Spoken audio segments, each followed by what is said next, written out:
paling merasa berkesan mengenai Tuhan itu adalah aku dulu nganggap Tuhan itu jahat gitu. Tuhan tuh menakutkan. Pertama kalinya dalam hidup tidak mendapatkan menstruasi selama 7 bulan. Dan itu momen dimana akhirnya aku inget banget itu di bulan keempat aku mulai merasa yang namanya depresi. Yang paling bikin waktu itu aku memutuskan juga untuk ke psikolog sebenarnya adalah ketika momen dimana kayak ketika ngelihat ada mobil gitu di jalan tuh kayak mikir kayak ditabrak enak juga kali ya gitu. Mencoba mencari solusi masalah kehidupan tuh di self help book, udah sampai ke psikolog, ke psikiater, udah tanya sama teman-teman, udah tanya sama orang yang aku hormatin, tanya ke papa, tanya ke mama, tapi nggak dapet solusinya.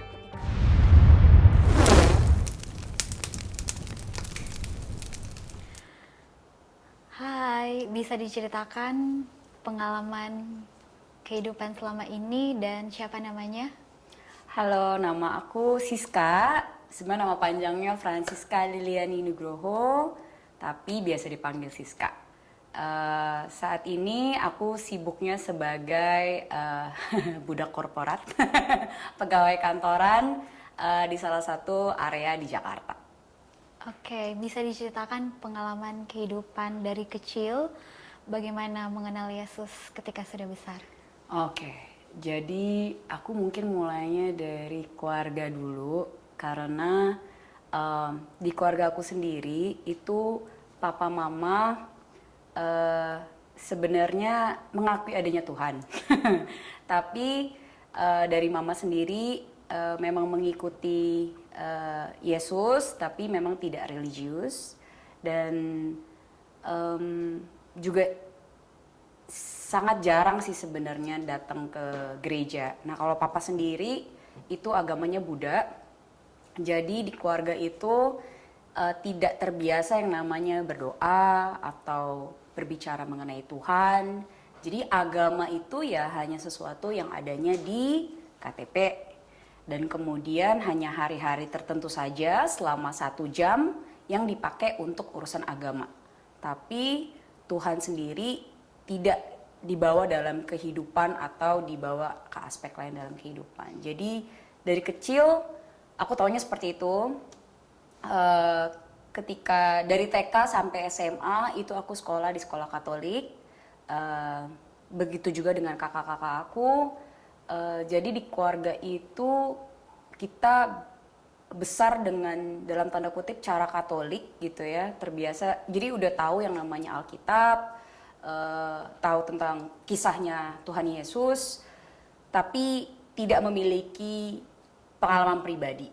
Terus dulu yang paling aku merasa, yang paling merasa berkesan mengenai Tuhan itu adalah aku dulu nganggap Tuhan itu jahat, gitu. Tuhan tuh menakutkan. Tuhan tuh kayaknya aku tuh harus berdoa agar aku nggak kena tulah. Jadi aku menganggap bahwa Tuhan itu kalau misalkan ditulisnya Tuhan tuh penuh mengasihi, tapi aku pikir oh mengasihinya itu kalau misalkan aku berbuat baik, tapi kalau misalkan aku nggak berbuat baik, kayaknya aku bakal kena tulah deh. Jadi biasanya kalau aku tahu aku bakal bikin dosa gitu ya, atau sesuatu yang melanggar perintahnya, aku pasti buru-buru doa maafkan Tuhan gitu. Jadi dulu menganggap Tuhan tuh seperti itu dari apa yang cara aku dibesarkan kali ya. Jadi mungkin itu dulu kali ya. Itu. Bagaimana Siska mengenal Tuhan ketika sudah dewasa? Oh oke. Jadi ini juga perjalanan yang sebenarnya agak-agak lucu juga karena dari mulai lahir sampai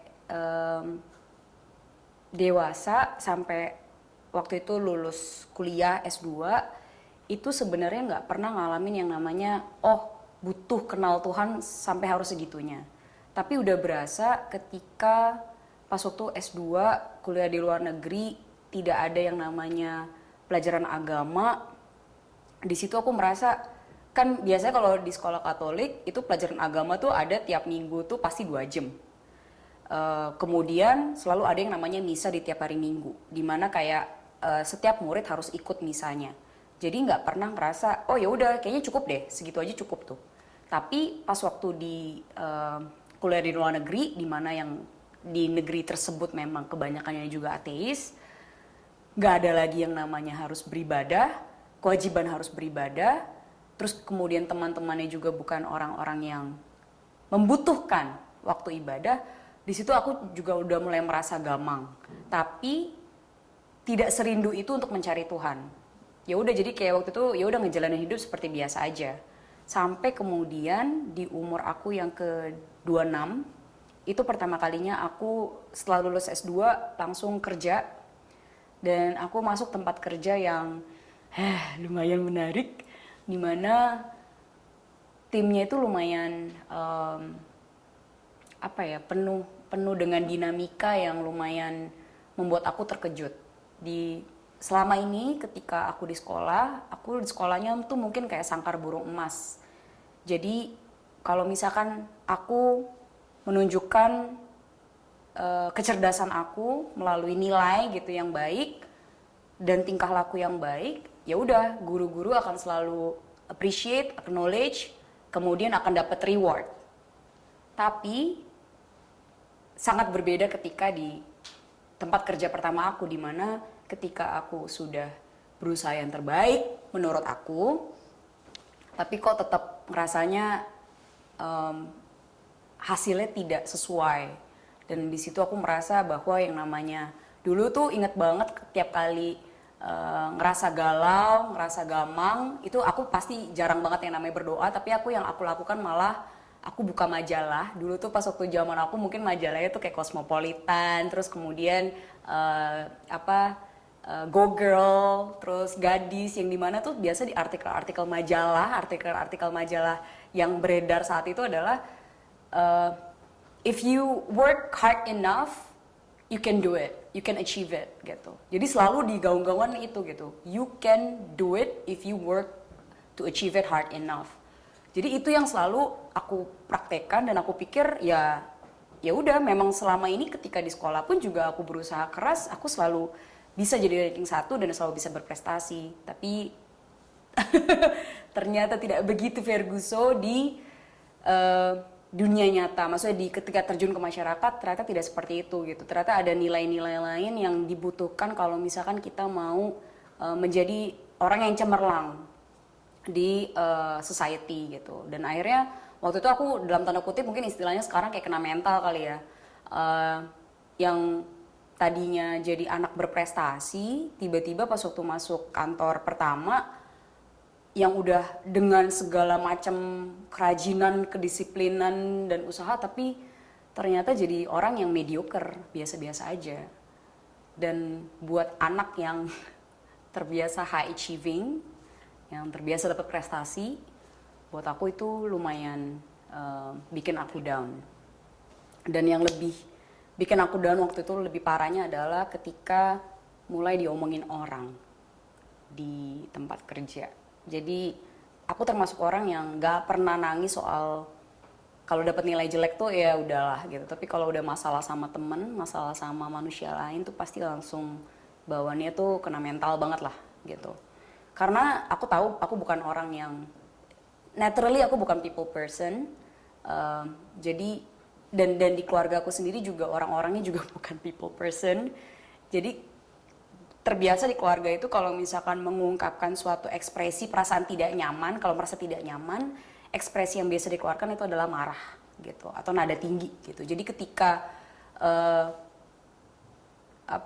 ketika di tempat kerja itu ada perasaan-perasaan tidak nyaman dengan dinamika tim, aku tuh bingung banget, frustasi gitu loh, mau kemana nih gitu. Tapi aku tahu salahnya tuh bukan di aku, juga bukan di orang-orang ini, hanya memang kondisinya aja yang tidak baik gitu. Dan memang waktu itu ya ada lah ya gitu, mungkin kesalahpahaman atau masalah trust issue yang kemudian membuat hubungan tuh jadi tidak nyaman, yang sampai membuat aku tuh mikir apa sih yang bisa aku lakukan gitu loh. Seorang Siska nih bisa ngelakuin apa sih? Kan dulu Siska ini pas waktu di sekolah dianggapnya agent of change nih gitu. Pas waktu di tempat kerja kenapa nggak bisa gitu. Jadi udah coba waktu itu segala cara yang aku bisa, tapi ternyata keadaannya tetap nggak berubah. Dan sebagai anak yang overachieving, overthinking, ya udahlah gitu. Jadi berasa banget waktu itu sampai pertama kalinya dalam hidup tidak mendapatkan menstruasi selama 7 bulan. Dan akhirnya waktu itu juga di bulan keempat nggak dapat mens itu, aku akhirnya datang ke dokter dan ternyata dokter aku diagnosis memiliki hormonal imbalance, salah satu sindrom hormonal imbalance yang ternyata disebabkan karena stres. Dan itu momen dimana akhirnya aku inget banget itu di bulan keempat aku mulai merasa yang namanya depresi. Aku sampai harus ke psikolog dan aku didiagnosis waktu itu gejala awal depresi karena aku inget banget waktu itu kayak salah satu gejala yang waktu itu diminta sama psikolognya, apa sih yang kamu rasakan gitu. Dan waktu itu aku mendeskripsikannya adalah makanan-makanan yang aku suka rasanya udah gak enak lagi. Film-film yang dulu aku tonton yang aku suka bikin aku ketawa, bikin aku tertarik itu rasanya kayak udah sama aja kayak gitu. Terus bangun tiap pagi tuh rasanya kayak juga udah gak excited lagi, bawaannya malah kayak pengen aja di tempat tidur. Dan yang paling bikin waktu itu aku memutuskan juga untuk ke psikolog sebenarnya adalah ketika momen dimana kayak ketika ngelihat ada mobil gitu di jalan tuh kayak mikir kayak ditabrak enak juga kali ya gitu. Jadi ya kayaknya mati sekarang nggak apa-apa kali ya gitu, kayak gitu sih. Di situ kayaknya awal mula bener-bener aku ngerasa oke, ini udah mulai serius dan aku harus ke psikolog. Dan kata psikolog ya udah, this is stress basically gitu, dan kamu harus manage gitu. Nah susahnya adalah kalau manage makanan kan gampang ya gitu, kalau manage yang lain-lain gampang, tapi manage stress tuh kayak dikasih tahu sama psikolog untuk manage stress, sementara itu sesuatu yang tidak kelihatan adanya di pikiranku, itu susah banget. Dan aku pun sendiri bingung gitu, jadi udah baca sampai beli banyak buku self help book, self motivation, nggak beres-beres isunya. Sampai di momen saat itu salah satu temen kuliahku namanya Esther, dia ngajakin aku untuk ikutan Bible study, pendalaman Alkitab. Kenapa? Karena pas waktu aku kuliah, aku tuh pernah gitu kan aku selama ini selalu ikut kegiatan mahasiswa yang satu agama tertentu gitu ya. Tapi kemudian aku ikut kegiatan agamanya dia. Jadi waktu itu kita beda agama, terus masing-masing punya kegiatan komunitas mahasiswanya masing-masing. Aku waktu itu pernah ngikut aja gitu, iseng ikutlah gitu. Dan aku kaget banget, aku inget banget waktu itu salah satu kakak pembina di pendalaman Alkitab itu bilang bahwa semua waktumu itu harus kita sembahkan untuk Tuhan, bahkan waktu luang kita. Dan di situ buat aku tuh mind blowing banget sih pernyataan atau nasihat seperti itu, karena menurut aku loh, bukannya semua tuh punya kompartemennya ya, kompartemen sekolah, kompartemen keluarga, kompartemen temen, kompartemen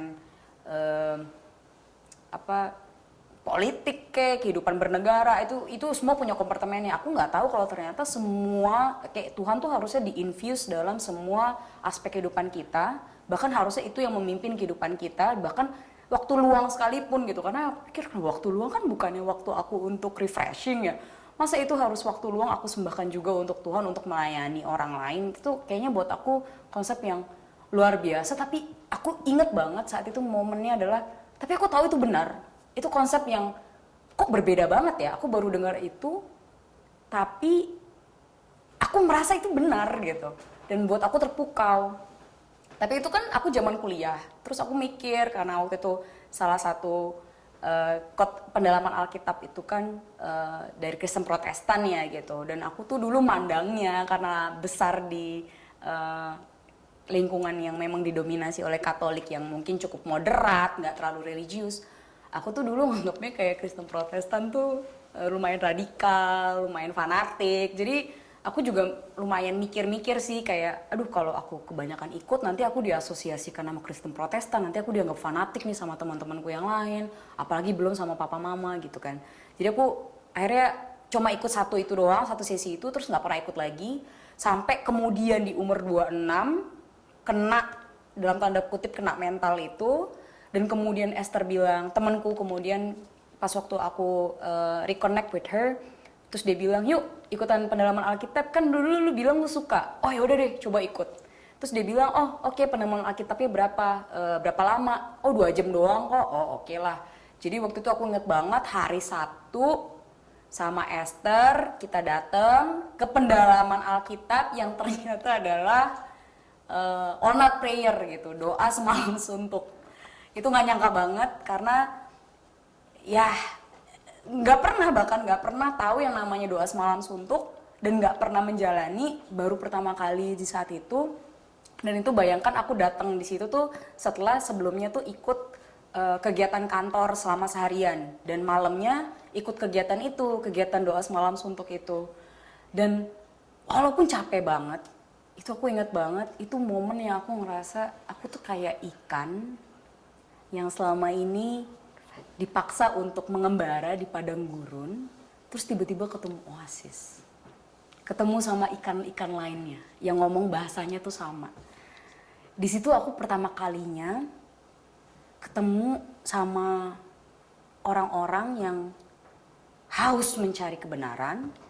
Ada yang sudah tahu kebenaran dan kemudian mereka begitu antusias sharing. Terus juga cara sharingnya pun bukan yang kayak MLM atau yang kayak sekte-sekte sesat yang pokoknya Jesus is like number one, enggak gitu.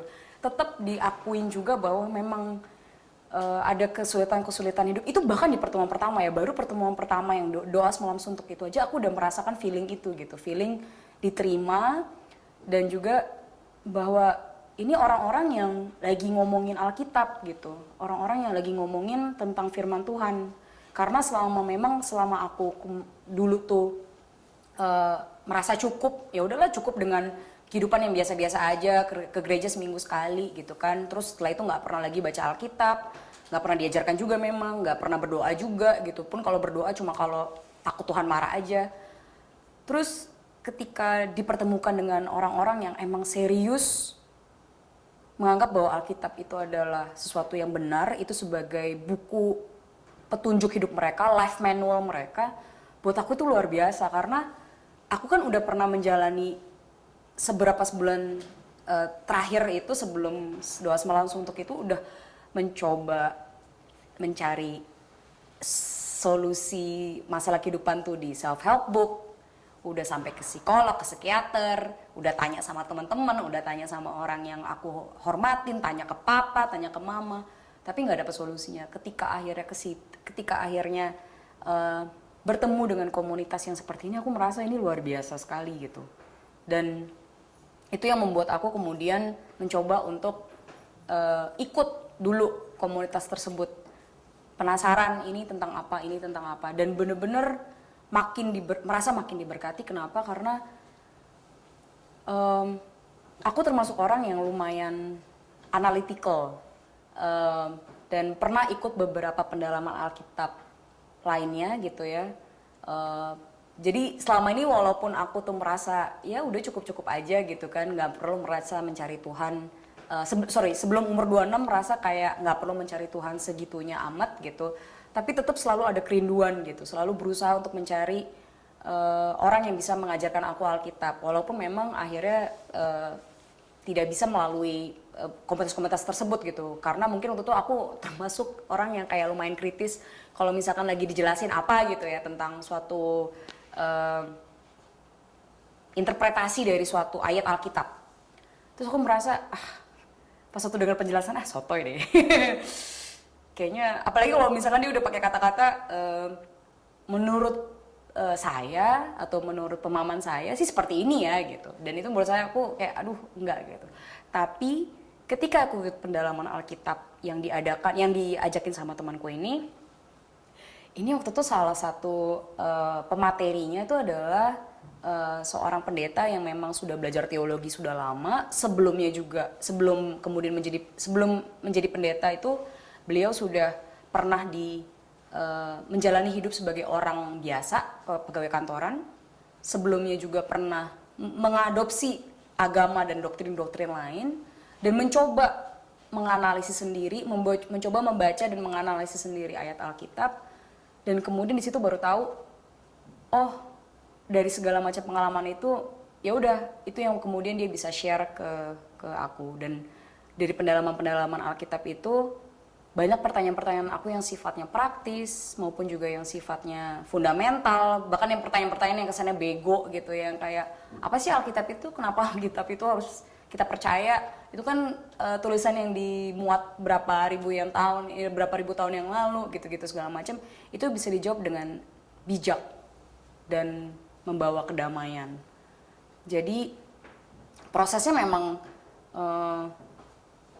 tidak segera, hasilnya juga tidak nampak segera. Maksudnya nggak langsung dengan ikut pendalaman Alkitab berapa sesi langsung berasa depresinya hilang gitu, enggak.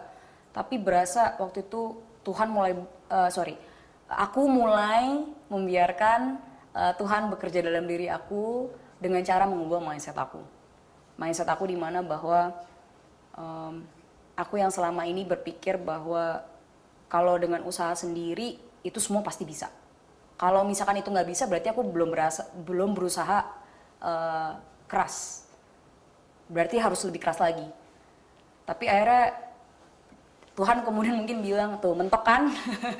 Dengan kemudian masalah pertamaku ketika terjun ke masyarakat, tuh mentok kan gitu. Dan itu membuat aku kemudian melihat bahwa, loh ternyata di Alkitab itu diajarinnya emang bukan untuk bergantung sama kekuatan diri sendiri, justru harus bergantung sama Tuhan.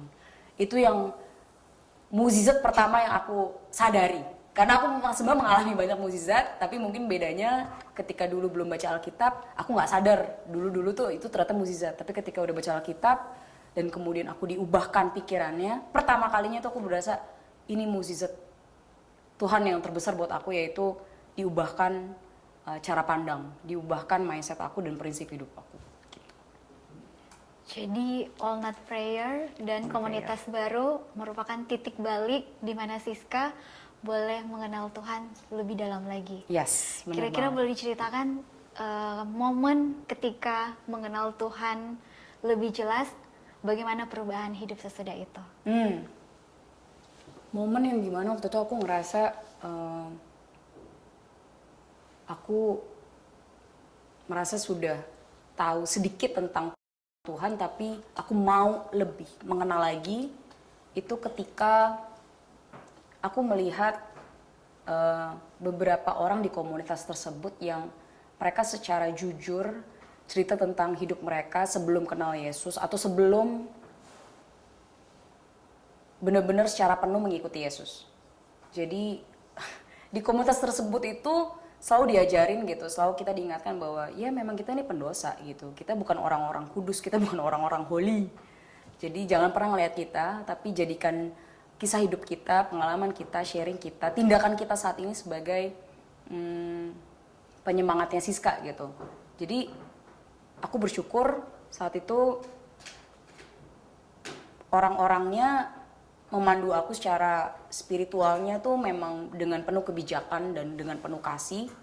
Bahkan ada momen-momen yang karena saking aku tuh kritis, apalagi tuh momen-momen aku lagi stres dan depresi, jadi mungkin kata-kata yang keluar dari mulutku ketika aku bertanya atau mengkritisi tuh mungkin kesannya tuh kasar gitu ya, atau kesannya kayak tajam banget, dan mungkin buat sebagian orang itu mengagetkan gitu. Tapi mereka jawabnya dengan sabar, dengan lembut. Dan ada momen-momen yang dimana ketika aku merasa bahwa aku udah jarang, kan sempat tuh setelah pendalaman Alkitab terus sempat diajak ke gereja gitu, tapi aku paling ke gereja kayak nggak konsisten deh gitu. Padahal sebenarnya juga nggak ke gereja lainnya juga gitu, nggak ada kegiatan apa-apa juga, cuman kayak malas aja gitu. Walaupun akhirnya setelah itu aku tahu bahwa ternyata malasnya itu ternyata disebabkan oleh ada pertarungan lah antara Roh Kudus dengan nafsu dagingku yang lumayan besar lah. Gimana sih namanya, juga lagi bertransformasi mau mengikuti karakter Yesus, ya pasti nafsu daging nggak seneng gitu. Jadi itu yang aku akhirnya merasa bahwa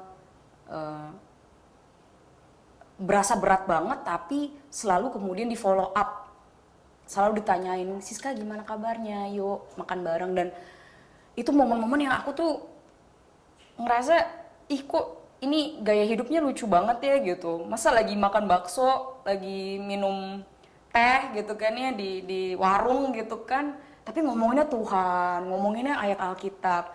Itu mungkin di komunitas aku sebelumnya tuh nggak pernah gitu ngomongin kayak gitu. Dan buat aku tuh lucunya lagi itu nggak aneh karena apa yang diomongin tentang ayat Alkitab tuh juga selalu berkaitan dengan hidup mereka gitu, dengan oh apa yang baru saja dialami oleh teman aku di komunitas tersebut. Jadi rasanya tuh sangat natural, dan karena selalu juga dikuatkan, dan aku nggak pernah ngalamin itu di komunitas-komunitas sebelumnya. Di komunitas-komunitas aku, di circle aku, bahkan yang paling dekat sekalipun, ya udah kalau udah soal agama itu udah soal satu sama lain. Udah ya itu bukan urusan kamu, udah bukan urusan aku atau bukan urusan kamu, itu urusan sendiri masing-masing. Nggak pernah yang namanya pemimpin spiritual, pemimpin agama itu ngecekin, Siska apa kabar, gimana, nggak pernah. Terus nggak pernah juga temen satu gereja tuh yang ngecekin, kok nggak datang gereja, kenapa, ada yang mau dibantu, ada yang mau didoakan, nggak pernah. Jadi ketika mengalami yang namanya diperlakukan secara yang namanya saudara seiman gitu, bener-bener dianggap sebagai saudara, bagian dari keluarga, aku baru pertama kali. Dan itu yang membuat aku kayak, aku penasaran, apa sih ini, kenapa mereka bisa sebaik ini? Dulu mereka kayak gini gak sih? Kemudian ketika aku dalam tanda kutip interview satu-satu gitu, tanya satu-satu kehidupan mereka, mereka pun mengakui bahwa enggak, dulu nggak kayak gini, tapi Tuhan yang mengubahkan.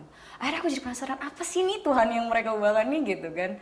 Apalagi selama di pendalaman Alkitab yang aku rasain adalah aku intelektualnya gitu, tahu tentang Tuhannya tuh meningkat nih, tapi kok nggak nyampe ke sini ya gitu, kok aku nggak merasa aku mendapatkan buah-buah Roh Kudus, mendapatkan buah Roh Kudus yang kan di ayat Galatia tuh ditulis ya gitu, Galatia 5 bahwa buah-buah Roh Kudus turut ramai kasih, lembut, penuh kesabaran. Kok aku nggak ngalamin itu ya?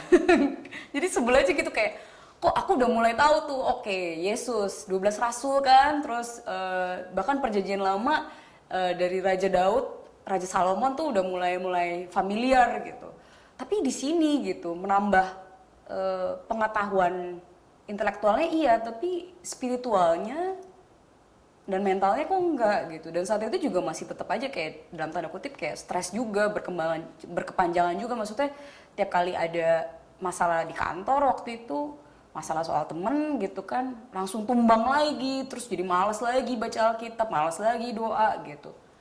Akhirnya itu yang kemudian malah momen-momen ketika aku dikuatkan oleh teman-teman, momen-momen kesaksian dari mereka yang mereka juga diubahkan, kemudian mereka pengen mengenalkan Tuhan yang mengubahkan mereka ke aku, dan mereka juga berharap selalu mendoakan aku untuk aku pun juga diubahkan oleh Tuhan. Itu yang buat aku kemudian boleh deh, aku coba deh gitu. Jadi pernah waktu itu sampai ada temen aku yang dari agama lain tuh juga nanya gitu, Siska, kenapa sih kan kamu sebelumnya agamanya Buddha nih gitu, ngikutin papa, terus udah gitu karena dibesarkan secara Katolik akhirnya jadi dibaptis ngikutin Katolik gitu kan ya, dibaptis secara Katolik gitu. Terus sekarang mau dibaptis lagi secara Kristen Protestan nih gitu. Apa sih gitu, kenapa harus nyobain hampir nyobain 3 agama gitu untuk mengenal apa itu Tuhan gitu kan. Akhirnya aku momennya dimana kayak aku bilang, oh iya, yang aku rasain adalah mungkin sebelum aku belajar Kristen Protestan ini, aku merasa bahwa pertumbuhan iman aku tuh minim. Jadi setiap kali ada badai kehidupan, setiap kali ada masalah, aku tuh gampang banget tumbang. Dan kalau udah gampang banget tumbang, carinya bukan ke Tuhan tapi carinya ke yang lain. Padahal kalau ngakunya adalah pengikut Tuhan, harusnya kalau maksudnya yang pertama aku konsultasi itu harusnya adalah Tuhan, tapi aku tidak mengalami itu, tidak merasakan dorongan itu juga. Tapi ketika di Kristen Protestan ini, ketika tiap hari kita diajarkan untuk diingatkan untuk mari kita berserah pada Tuhan, mari kita bersandar pada Tuhan, itu yang membuat aku langsung, oh oke. Aku merasa pikiran aku diubahkan, itu sih. Dan sampai di momen aku merasa kan udah nih 26 tahun, 26 sampai 27 tahun kan memilih untuk tidak percaya Tuhan gitu kan, atau memilih tidak untuk bersandar pada Tuhan. Nah saatnya lah aku mencoba untuk bersandar pada Tuhan. Coba aja, klaim aja janjinya. Katanya kan kalau Tuhan bilang gitu ya di Alkitab bahwa ikutlah aku gitu. maka kau akan merasakan kerajaan surga. Makanya aku coba, bener ya, aku mau coba gitu. Dan akhirnya aku kemudian dibaptis secara Kristen di tahun 2019, awal tahun 2019. Itu sih, jadi itu momen dimana aku kemudian memilih untuk dibaptis. Momen-momen yang membuat aku kemudian memutuskan untuk dibaptis. Wah, puji Tuhan ya. Jadi Iya. Siska sudah mengalami titik di mana mengenal Tuhan melalui sebuah komunitas. Nah, kira-kira kalau ada pemirsa yang nonton yang memiliki saat ini sementara lah dalam pergumulan, mungkin mental health, tidak tahu mau kemana, bagaimana dia mau mengenal Yesus, kira-kira tips apa yang ingin Siska sampaikan? Hmm. Tips untuk mengenal Yesus. Hmm. Aku percaya bahwa setiap orang punya perjalanannya masing-masing untuk mengenal Tuhan. Siska yang ini gitu ya, Siska yang lagi di hadapan kamera ini, Tuhan izinkan untuk 27 tahun hidup mengembara lah ya gitu kan, nggak kena. Maksudnya 27 tahun mencoba mencari Tuhan tapi mungkin belum saatnya. Tapi akhirnya jadi pernah mencoba cara-cara lain dan tahu rasanya tuh nggak enak. Rasanya tuh ternyata nggak enak gitu loh kalau nggak hidup tanpa Tuhan gitu. Kalau nggak hidup bersandar pada Tuhan tuh nggak enak gitu. Sampai pada di momen ketika akhirnya udah kenal Tuhan, menurut aku tuh mukjizat yang paling besar yang paling aku terima, menurut aku pribadi adalah ketika cara pandang aku diubah. Jadinya ketika datang lagi badai-badai kehidupan, datang lagi kesusahan-kesukaran hidup, ya udah tahu aku anak Tuhan, aku berharga di mata Tuhan, dan aku punya Bapa yang Tuhan Allah Bapakku yang sangat baik, yang kalau aku minta dan bahkan tanpa aku minta sudah siap mengirimkan bala bantuannya kalau akunya yang mengizinkan bantuan tersebut itu datang kepadaku. Jadi jadi dalam tanda kutip mungkin mantra ya gitu yang aku selalu sekarang tanamkan tiap kali aku udah mulai ngerasa ada panik, udah mulai stres, aku selalu bilang, Siska anak Tuhan ya, nih bala bantuan sedang datang atau bahkan sedang bekerja, ayo makanya kamu tenang aja gitu, nggak usah panik gitu. Jadi buat teman-teman yang saat ini atau mungkin yang saat ini mungkin mengalami di fase aku, tapi pasti dengan kesukaran ataupun dengan kisah hidup yang berbeda, tapi coba deh mulai percaya dulu gitu, coba deh mulai bersandar, mulai yang namanya tenang dan kemudian bersandar. Dan mungkin yang kedua juga pesan yang menurut aku juga sama pentingnya adalah mencari komunitas yang menguatkan. Karena hidup jadi orang Kristen sendiri itu kayak apa ya, analogi yang paling baiknya ya, tapi kayaknya nggak bisa survive deh. Karena godaan dan ujiannya dan cobaannya tuh banyak banget. Dan ternyata kalau kamu baca Alkitab lebih lanjut, emang kita nggak bisa hidup sendiri juga. Tuhan udah siapkan pasangan, teman, orang-orang yang sevisi, semisi, memiliki kerinduan yang sama, yang untuk saling menguatkan. Dan kalau aku pun juga merasa kalau aku nggak punya teman-teman yang menguatkan itu, mungkin aku baru kenal Tuhan mungkin di umurnya udah jauh 40-50 dan it will be such a waste. Tapi aku bersyukur nggak pernah ada kata menyesal. Mungkin akan ada perasaan kayak, ih kenapa ya baru di umur 27 Tuhan memperbolehkan aku. Tapi aku merasa kalau aku nggak melalui semua itu sebelum kenal Yesus, aku mungkin nggak akan punya kesaksian yang aku bisa share sekarang. Dan mungkin juga aku nggak akan bisa namanya yang punya rasa empati ke teman-teman yang belum kenal kebenaran. Dan bersyukur Tuhan mengizinkan aku melalui semua itu, membuat aku jadi sadar bahwa tuh ya, Siska dan teman-teman semua juga gak bisa loh yang namanya hidup tanpa Tuhan. Mau dengan kekuatan sendiri pun cepat atau lambat pasti akan tumbang juga. Kalau kita nggak mau tumbang dan tetap bisa tabah, tetap bisa gembira dalam menjalani hidup kita, ketika musimnya lagi senang maupun sedih, itu ya harus bersandar pada Tuhan gitu. Wah, luar biasa ya kesaksiannya. Jadi kuncinya adalah menemukan komunitas yang selalu mengajak kita untuk selalu percaya bersandar kepada Tuhan. Yes. Dan terakhir, mungkin ayat kekuatan yang bisa dibagikan untuk semua teman-teman yang lagi nonton. Waduh, ini ayat kesukaan aku, ayat favorit aku adalah di Proverbs. Sorry in English, aku ngapalin in English. Proverbsnya itu in all your ways, in all your ways, submit your paths to Him. Dan ini jadi ayat favorit aku karena itu yang membuat aku jadi mengingat bahwa Siska mau langkah sekecil apapun, bahkan keluar rumah sekalipun, tetap minta kekuatan Tuhan, tetap minta berkat Tuhan. Amin. Terima kasih Siska untuk waktunya. Sama-sama. God bless. Semoga Anda diberkati dengan tayangan video yang baru saja Anda saksikan. Dan jangan lupa untuk like, komen, serta subscribe tayangan video ini. Share juga kepada saudara-saudari lainnya, sehingga lebih banyak lagi jiwa-jiwa yang akan mendapatkan pengalaman bersama dengan Kristus dan juga memperoleh berkat yang datangnya dari sorga. Kiranya Tuhan memberkati kita.